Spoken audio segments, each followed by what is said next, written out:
I heard you wanted to start calisthenics. It's the best news I've heard all fucking day. What I want to share with you guys in this video is kind of a blueprint on how to start. We're going to go through goals, programming, what equipment you need, what kind of setup you would like. Let's have a look at our goals first. When we look at body weight training for the upper body, you can kind of class it as push and pull work on the vertical plane and on the horizontal plane. And you can look at bent arm skills and straight arm skills. Four great goals that don't clash too much with each other is your planche, which is a straight arm skill as a horizontal push, front lever, which is a straight arm skill as a horizontal pull. You've got your one arm chin up. Don't freak out. This is just to set stepping stones as your vertical pull, and you've got a handstand push up as your vertical push. These goals will help to break up a program to give enough variety, but not so much of a clash with each other that you're going to overtrain simply by just training towards your innocent goals. But let's have a look at how we would program those skills and what exercises we would choose. You have to understand programming there's no black and white. You have to do it this way, and if you're not, you're doing it wrong. Think more about load management as the most important thing. We just don't want to overtrain. We don't want to do too much and lead to overuse injuries. A lot of those issues arise by simply trying to do too much. How we unpack these bodyweight skills is think of straight arm skills first. Straight arm is something that you're going to be able to do and fatigue smaller muscles, tendons, without fatiguing the bigger muscles. Let's just look at planche as an example. Our straight arm skill goal as the horizontal push. That's going to exhaust the biceps tendon, elbow joint before the shoulder has got enough stimulus. It'll be ready to do more work. So if we do our planche training first and then we move on to our handstand push-up, we're going to be well served from both perspectives. If we do handstand push-up first and exhaust the shoulder, and then we go to do planche, we've exhausted a massive muscle, and now we're going to put even more effort into the biceps tendon and the joint, and it's not going to be conducive as a well-structured workout to help us long term. Straight arm skills first and bent arm second. You can also look at the polarization of push and pull to complement each other in a workout, where you might want to do your pushing skills and then your pulling second. That can be another way to break it up. You can even complement it as supersets by doing, say, your planche work mixed with your front lever, so get your straight arm stuff done, and then your bent arm work on the back end of that.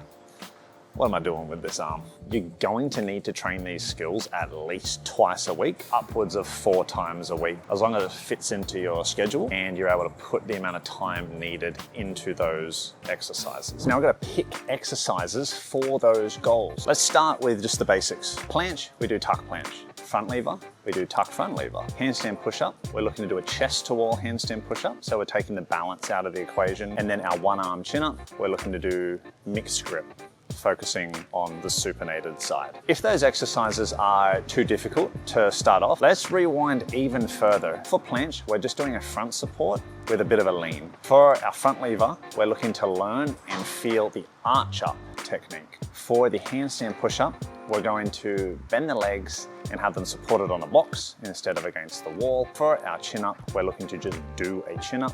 And if we can't do that, we're going to use our feet to assist. Roughly guess where you would begin looking at those exercises. If you're doing an exercise and it feels too easy, then you can think of progressing it. If you've chosen one and it feels way too difficult, then step it back.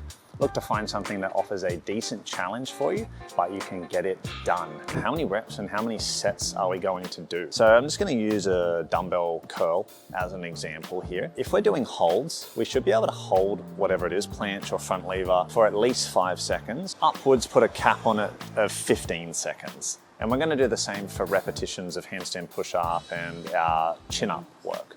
We're going to do at least 5 repetitions, cap it at 15 repetitions. If we're doing the repetitions, and I've got a dumbbell here, and I can do 15 curls, and this is pretty easy. You can see there's no form breakdown or anything.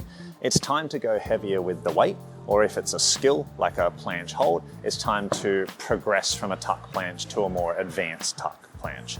If we're doing, say, an isometric hold here, and I can hold the dumbbell out like this for 15 seconds, and I'm still just talking normally, there's no form breakdown, the weight's not dropped, it's time to go a heavier weight or the equivalent of a harder variation. If I'm struggling to do that for 2 repetitions is too heavy of a weight. And if I'm trying to do an iso hold and I get to 3 seconds and I'm starting to drop, it's too difficult. Use that as a spectrum of too easy to too difficult and try and find yourself within that. Again, 5 reps or 5 seconds as your minimum, 15 reps to 15 seconds as your maximum. And there's a sweet spot within there that's gonna work for you for all 4 of those goals. At least be doing 3 sets for each one, and there's no need to do more than 5 sets. Within all the ranges I've given you should be challenging, but you should be able to do it. Thinking of a 7 out of 10 difficulty as a good way to gauge the right challenge. So one of the benefits about training calisthenics is its reputation for needing minimal equipment. Whilst that is true, you can definitely get a good workout done with nothing except the floor. If you're serious about calisthenics, there are a few investments that you want to make. From my opinion, it could be a bit biased, but is the rings. They're inexpensive, they last forever, and they're so versatile. So grab a pair of rings. Other things that you'll find help a lot in your journey is a set of bands. I own maybe 4 or 5, but I initially just purchased 2. I had a medium band and then a bit of a thicker band. You also might find a thinner band offers a little bit more options when you're looking at doing some more rotator cuff work. Internal and external rotation work is where that little band can come into play. So starting with 3, a thin, a medium, and a thicker one, and you'll have enough for so many progressions and different exercises. The other thing is P-bars. These offer a lot more rest for your wrists, and if you're training something like planche, that constant lean over your wrist, even though you should be working on building wrist strength, you should be working on building conditioning, on taking load through your wrist, a lot of planche work is always going to put a lot of stress on the wrists, even handstand push-up, and P-bars can just help to alleviate that. So if at the very least you want to train with hands flat on the ground, the P-bars are at least going to offer an option to work around any wrist issues that present themselves. It's not their only option though. You can use the P-bars for handstands, planches, handstand push-ups, and they're not that expensive either, just like rings, and they last you forever. So another option if you're serious about your body weight training, your calisthenics, is grab a small set of P-bars. And a bag of chalk. Nothing worse than finding a pair of bars and they're just slippery from someone's sunscreen or McDonald's fingers. The last bit of equipment is bars, and that can be a segue into our setup. The next topic here is, where are you going to train? Now, there's definitely options to be able to train at home. There's options to be able to find a park or a gym. Just figure out what that is, because then that will determine is where you're going to set your rings up, where you're going to find a wall that you can train your handstand push-up. All these things matter, and probably a bar is the last thing that you would invest in to actually buy and own. It's much better, unless you're using one of those door bars. But when you start to do weighted work, if you're doing any weighted chin-ups or pull-ups, it can then be a detriment and offer more danger than safety or convenience for you.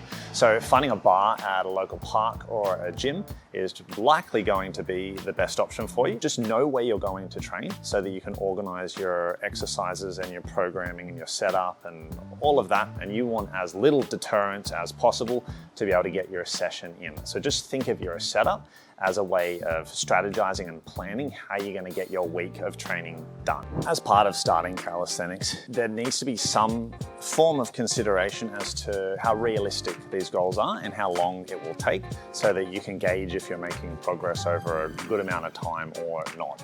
If you're starting calisthenics and you're very tall or you weigh a lot and full planche is your goal, you need to adjust your expectations to months and years as opposed to weeks and months. The bigger you are as a person, the more body weight you're moving around, and therefore the more weight and load that you're moving around. So it's going to be harder. Basically, the bigger the person, the harder these skills are going to be to achieve. And it's definitely not to say that that's impossible, but it's something that you need to consider to factor in how long it's going to take to achieve these goals, so that you're not just left disappointed or frustrated with the progressions that you're making. So consider that. Consider your weight, your height, your limb lengths, and how that's going to serve you or not be an advantage for when you are training towards these goals. When you're doing these things, do you feel weak? Do you feel tight? Do you feel uncoordinated? These are things to take notes of and to see if there's any kind of homework that you can give yourself as part of warm-ups and cool-downs so that you're addressing these weak points. So a common one for a guy like me that's interested in training and is then starting calisthenics, you generally find guys are gonna have tight shoulders. So something as simple as doing a wooden dowel passover, where you're just holding the stick with straight arms and going up and around, is gonna help to stretch through your chest and biceps. And it can be something that you can add in as part of your warm-up or cool-down, just to very slowly put in the right steps towards getting greater range of motion through your shoulder. These are just small things that you can do, but if you chip away at them, can make a big difference over the long term, identifying your personal weaknesses and addressing them as you go. So you guys are starting calisthenics. I've just built an umbrella and you're underneath that.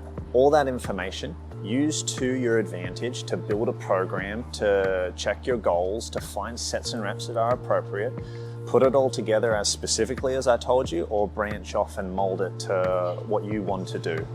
I've also got training programs if that's going to be a little bit more direction for what you're after. And if you have any advice that you could offer to people starting their Cali journey, leave it in the comments down below.